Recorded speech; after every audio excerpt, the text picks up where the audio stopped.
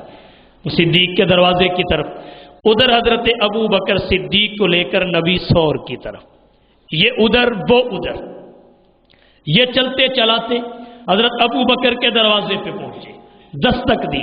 اسماء بنت ابی بکر، حضرت ابو بکر کی بڑی بیٹی، وہ دروازے پہ آئی، پوچھا کون ہے؟ بتایا ابو جہل۔ ابو جہل نے سوال کیا تیرا نبی اور باپ کہاں ہے؟ وہ کہنے لگی مجھے تو پتا نہیں۔ ابو جہل کہنے لگا بتانا پڑے گا، وہ کہاں گئے؟ وہ صدیق کی تربیت یافتہ تھی، کہنے لگی جہاں جانا تھا۔ کہنے لگے کہاں گئے؟ کہنے لگی جہاں جانا تھا۔ یہ اوپر سے آئے، کہنے لگے جانا کہاں تھا؟ وہ کہنے لگی جہاں چلے گئے۔ پوچھا کہاں گئے؟ کہنے لگی جہاں جانا تھا۔ وہ کہنے لگے جانا کہاں تھا؟ کہنے لگی جہاں چلے گئے۔ ابو جہل نے حضرت اسماء بنت ابی بکر کے چہرے پر ایک تھپڑ مارا، اس کی انگلیوں کے نشان رخساروں پر چھپ گئے، لیکن نبی اور صدیق کا راز فاش نہیں ہونے دیا۔ یہ یہاں سے نکلے، وہ ادھر سور کی طرف جا رہے ہیں۔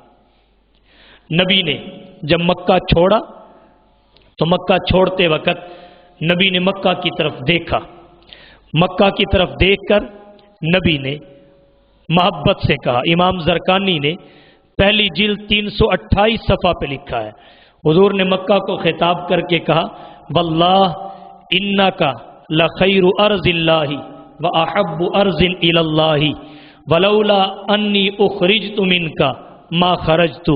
حضرت نبی کریم صلی اللہ علیہ وسلم نے فرمایا اللہ کی قسم تو اللہ کی زمین میں سب سے بہترین ٹکڑا ہے، تو اللہ کی زمین میں اللہ کو سب سے محبوب ہے، اگر مجھے یہاں سے نکالا نہ جاتا میں یہاں سے کبھی نہ نکلتا۔ محققین یہاں سے ایک نقطہ اخذ کرتے ہیں، وہ نقطہ یہ ہے کہ مدینے سے مکہ افضل ہے، مدینے سے مکہ بہتر ہے، لیکن یہ بھی آج بہت بڑی جہالت ہے، ہمارے جاہل دوست مدینے کو مکہ سے افضل کہتے ہیں، اگرچہ وہاں محمد مصطفیٰ، احمد مجتبیٰ، حبیب کبریا، فخر الانبیاء، سید الورا، شمس الضحیٰ، بدر الدجا، لا یمکن الثنا، مکین گنبد خضرا صلی اللہ علیہ وسلم ہجرت کر کے تشریف لے گئے، وہاں رہے، وہیں پہ انتقال فرمایا، وہیں پہ نبی کی تدفین ہوئی، سب کچھ اپنی جگہ ہے، لیکن شہر مدینہ سے شہر مکہ افضل ہے۔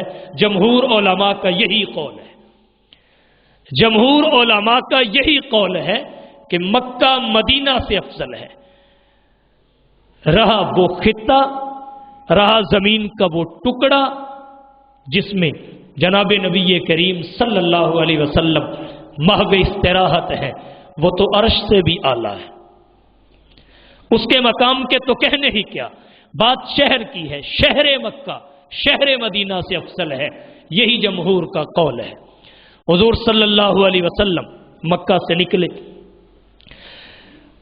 صدیق کے گھر سے غار ثور تک جو اس وقت 4 میل کا سفر بنتا تھا، اب تو مکہ کی آبادی بہت آگے چلی گئی ہے، یہ پیدل سفر کیا، پیدل۔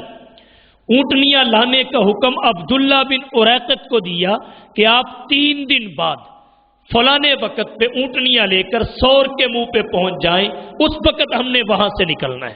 یہ سفر پیدل کیا، چلتے جا رہے ہیں، چلتے جا رہے ہیں۔ حضرت ابو بکر صدیق اس دوران کبھی نبی کے آگے چلتے ہیں، کبھی نبی کے پیچھے چلتے ہیں، کبھی نبی کے دائیں چلتے ہیں، کبھی نبی کے بائیں چلتے ہیں۔